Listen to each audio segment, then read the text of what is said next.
राम किसी को मारे नहीं, ऐसो नहीं मेरो राम, अपने आप मर जाएंगे करके बुरे काम। राम क्यारे कोईने मारता નથી, એ તો દયાળુ છે ભગવાન। એ તો પછી આપણે એવું કહીએ કે એ તો નિમિત્ત માંડ્યું હોય, નિમિત્ત ન હોય, ગાડી સ્પીડથી ચાલતી હતી,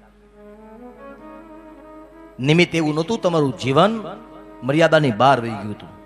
ભગવાન કોઈને આમ ભડભડ સળગાવી દે, ભગવાન કોઈને કૂવામાં ઘા કરી દે, ભગવાન કોઈને ટ્રેનની નીચે કાપી નાખે, સીતારામ કરો। ભગવાન એવો એવો એવો ક્રૂર નથી। ભગવાન આપણે ઘણી વખત આપણા જીવનની અંદર જરૂર કરતાં વધારે બોલી ગયા છો, જરૂર કરતાં વધારે ચાલી ગયા છીએ, જરૂર કરતાં વધારે ખરાબ વ્યવહાર થઈ ગયો છે, એના પરિણામે ટ્રેન હેઠે સૂઈ જવું પડે, ગળામાં ગાળીઓ નાખવો પડે, એના કારણે ઝેરના ટીકડા ખાવા પડે। મૂળે એ આપણી ભૂલ છે, અથવા તો તમે તમારા જીવનથી થાકી હારી કંટાળી અને લોકોથી ડરી અને જટ છુટકારો થાય એના માટે તમે આ બધું કરી રહ્યા છો। ભગવાન કંઈ એવું કરતો નથી।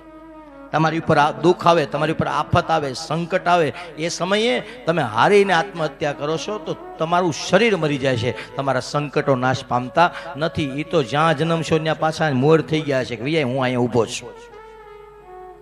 એટલા માટે કરેલા કર્મને ભોગવી લેવા જોઈએ। એ જો ભોગવા નથી તો બીજા જન્મમાં એ હામાં જ ઉભા રહેવાના છે। હારો નહીં, થાકો નહીં, ભગવાન માથે પડે એ બધું ભોગવી લ્યો।